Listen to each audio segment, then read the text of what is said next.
اور خیمے ان کے تنابیں ٹوٹ گئی تھیں، وہ ان کے گھوڑے بھاگ گئے تھے اور خود بھی ان کا نام و نشان نہیں تھا، اور مدینہ جو ہے وہ آزاد ہو گیا تھا ہر قسم کے محاصرے سے۔ اس وقت رسول اللہ صلی اللہ علیہ وسلم نے پھر تاریخی الفاظ فرمائے تھے کہ آج کے بعد کسی کی ہمت نہیں ہوگی کہ مدینے پہ حملہ آور ہو،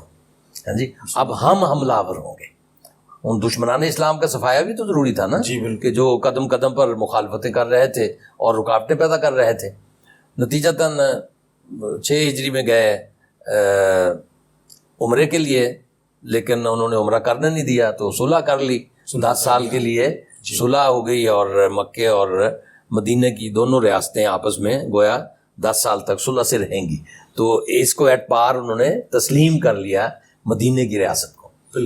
تو اس دوران میں پھر رسول اللہ صلی اللہ علیہ وسلم 7 ہجری میں آگے بڑھے، تو خیبر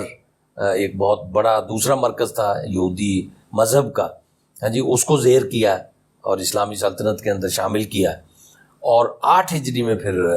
مکے پہ یلغار کی، ہاں جی، اس مرکز کو بھی جو مسلمانوں کا، ہاں یہ بتاتا چلوں یہ غلط فہمی نہ پیدا ہو جائے کہ 10 سال کا معاہدہ تھا جی، لیکن وہ معاہدہ توڑا مکے والوں نے، حالانکہ اس کی ساری شکیں ان کے حق میں تھیں، لیکن ان سے برداشت نہیں ہوا کہ ہم طاقت ہیں اور یہ مدینے والے ہم سے اپنی برابر کی طاقت منوا گئے ہیں، تو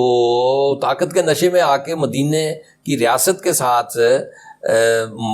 جڑنے والے قبیلے پر حملہ کر بیٹھے، ہاں جی، اور جب رسول اللہ صلی اللہ علیہ وسلم نے کہا کہ بھی اور ان کے افراد کو قتل بھی کر دیا، تو کہا کہ یا تو خون بہا دو اور اس کا معاوضہ ادا کرو، تو اس پہ پھر آکڑ گئے اور کہا کہ جاؤ ہم معاہدہ ہی ختم کرتے ہیں۔ تو رسول اللہ صلی اللہ علیہ وسلم کا فرمایا ٹھیک ہے، معاہدہ تم ختم کرتے ہو تو ہم بھی اپنا اقدام کرتے ہیں۔ تو چنانچہ معاہدہ 10 سالہ امن کا معاہدہ مکے والوں نے ختم کیا، ہاں جی، تو اس لیے پھر رسول اللہ صلی اللہ علیہ وسلم نے مکے پر یلغار کی، اور یلغار یہ بھی یعنی فاتحین عالم کہہ لیں آپ یا سپہ سالار کہہ لیں فوج کے، ایسی زبردست حکمت عملی تھی کہ کسی کو کانوں کان خبر نہیں ہونے دی کہ مکے پہ حملہ کرنے جا رہے ہیں، جی، کہ ہم جا کہاں رہے ہیں۔ اچھا، پھر جناب پہنچے تو فرمایا کہ بھی پھیل جاؤ اللہ کی زمین پہ، اور رات کو ہاں جی زیادہ سے زیادہ الگ الگ کہا کہ جی الاؤ روشن کرو اپنے کھانے وانا پکانے کے لیے اور روشنی کرو۔ اب جو ابو سفیان نکلا ہے جناب، تو دیکھا کہ اتنی زیادہ روشنی، یہ کیا ہو گیا ہے، یعنی اچانک اسے بھی نہیں پتا کہ کیا ہونے والا ہے اس کے ساتھ، اور جب اس نے دیکھا کہ اتنا بڑا لشکر ہاں جی مکے پہ حملہ آور ہونے والا ہے، تو رسول اللہ صلی اللہ علیہ وسلم اس کے قائد ہیں، تو اس کے ہاتھ پاؤں پھول گئے، ہاں جی، اور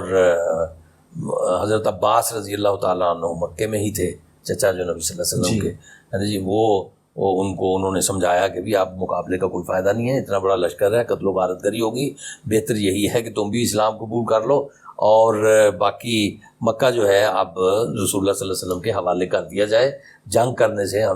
ہم فتح نہیں پا سکتے، پہلے بھی ہم نے ان سے جنگیں کی ہیں، تو کون سی کامیابیاں ہمیں حاصل ہوئی ہیں، تو یہ انہوں نے سمجھایا، چنانچہ وہ آگے ایگری ہو گئے، آمادہ ہو گئے، وہ لے کے آئے رسول اللہ صلی اللہ علیہ وسلم کی خدمت میں، یا رسول اللہ یہ اسلام قبول کرنا چاہتے ہیں جی، ان کے اسلام کو قبول کر لیجئے۔ تو جب سپہ سالار، جنگ کا سپہ سالار نے اسلام قبول کر لیا، اب کس کی ہمت تھی کہ وہ لڑتا؟ چنانچہ رسول اللہ صلی اللہ علیہ وسلم نے حسن سلوک کا یعنی کیا کہنا چاہیے کہ اعلیٰ ترین درجہ ہے، انتہا ہے، انتہا ہے، کہا عزت دی اسے، اگر یہ اسلام قبول کر لیا تو ہم کچھ ذات کے لیے بدلہ نہیں لیتے، ہے جی، تو یہ رسول اللہ صلی اللہ علیہ وسلم کا کمال ہے، آپ کی عظمت ہے، آپ کی بڑائی ہے کہ آپ نے اپنی ذات کے لیے کبھی بدلہ نہیں لیا، جی، ذات کے لیے بدلہ نہیں لیا، البتہ اسلام نافذ کیا ہے اور اسلامی نظام کو قائم کرنے کے لیے جد و جہد آئی ہے، اور جو راہ میں آیا ہے اس کو ہٹایا ہے راہ سے، جی، جو تسریب علیکم اليوم، ہاں، تو اب اعلان کر دیا، اگلا اعلان نشر ہوتا ہے صبح کے وقت کہ بھی جو اپنے گھر کے کواڑ بند کرے وہ اس کو بھی امن ہے، جو ابو سفیان کے گھر میں چلا جائے، دشمن اسلام تھا اور سربراہ تھا، جو ابو سفیان کے گھر میں چلا جائے وہ اس کو بھی امان ہے، اور خانہ کعبہ تو ویسے ہی امن کی جگہ ہے، چنانچہ انہوں نے بھی، ان کی طرف سے بھی ہوا جب لشکر سپہ سالار جو ہے وہ مسلمان ہو گیا، اب اور کس نے کیا امداد مطلب اسلام وہ کرنا ہے، تو جو اب مقابلہ کسی نے نہیں کیا۔ البتہ جو ماضی میں دشمنیاں کی ہوئی تھیں ان سے خوفزدہ ہو کر کچھ لوگ فرار ہو گئے، مکے سے نکل گئے، اور باقی وہاں پہ رہے، اور نبی صلی اللہ علیہ وسلم فاتحانہ انداز میں داخل ہوئے۔ لیکن یہ عجیب فاتح ہے کہ جس کا سر اللہ کی بارگاہ میں جھکا ہوا ہے، اللہ اکبر، جو داخل ہونے سے پہلے ہی عفو عام کا اعلان کر کے داخل ہو رہے ہیں، جو انتقام کے لیے نہیں بلکہ انسانیت کی سربلندی کے لیے، سبحان اور خانہ کعبہ کو واقعتاً بیت اللہ بنانے کے لیے، اور انسانوں کو انسانوں کی غلامی سے چھڑانے کے لیے عاجزانہ انداز میں داخل ہو رہے ہیں۔ سبحان اللہ، سبحان اللہ، یہ حضور صلی اللہ علیہ وسلم کا کمال ہے۔ اور پھر اس سے بھی اگلا کمال، سبحان اللہ، وہ سارے لوگ جمع ہیں کہ جنہوں نے مخالفت کی تھی، جنہوں نے اوجڑیاں ڈالی تھیں، جنہوں نے تشدد کیا تھا، جنہوں نے آپ کے ساتھیوں کو مارا تھا، جسمانی نکلنے پر تشدد، مجبور کر دیا، گھر سے نکلنے پر مجبور کر دیا تھا، سب سامنے کھڑے تھے، سردار، بڑے بڑے باوقار اور منصبدار۔ تو جب حضور صلی اللہ علیہ وسلم نے فرمایا، اب دل میں پتہ نہیں کیا سوچ رہے ہوں گے، بہرحال کوئی تھوڑا تھوڑا انہیں اندازہ تو ہو گیا ہوگا کہ بھی امن ہے، تو حضور نے فرمایا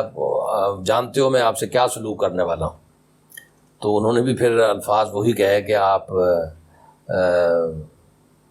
باعزت ہمارے معزز خاندان سے ہیں اور ہم آپ سے اچھے سلوک کی توقع اور تمنا رکھتے ہیں۔ تو حضور صلی اللہ علیہ وسلم نے اس موقع پہ فرمایا کہ میں وہی آپ سے بھی وہی کہتا ہوں جو میرے بھائی حضرت یوسف علیہ السلام نے اپنے بھائیوں سے کہا تھا کہ انتم الطلقاء، جاؤ تم سب آزاد ہو، لا تثریب علیکم اليوم، آج کے دن تم پر کوئی گرفت نہیں۔ سبحان اللہ، سبحان، یہ فتح مکہ تھا جی،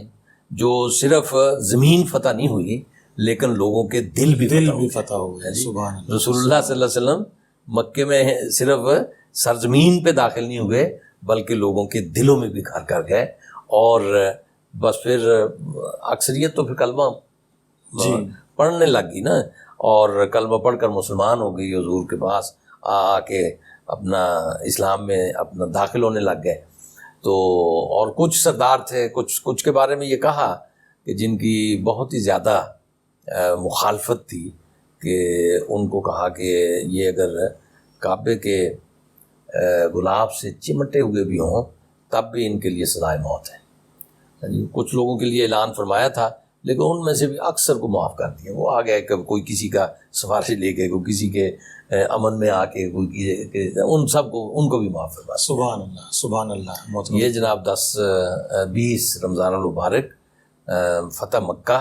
اور جس میں اب عرب میں گویا تکمیل ہوگی۔ سبحان اللہ، بالکل۔ تو اب باہر نکلنے کا پھر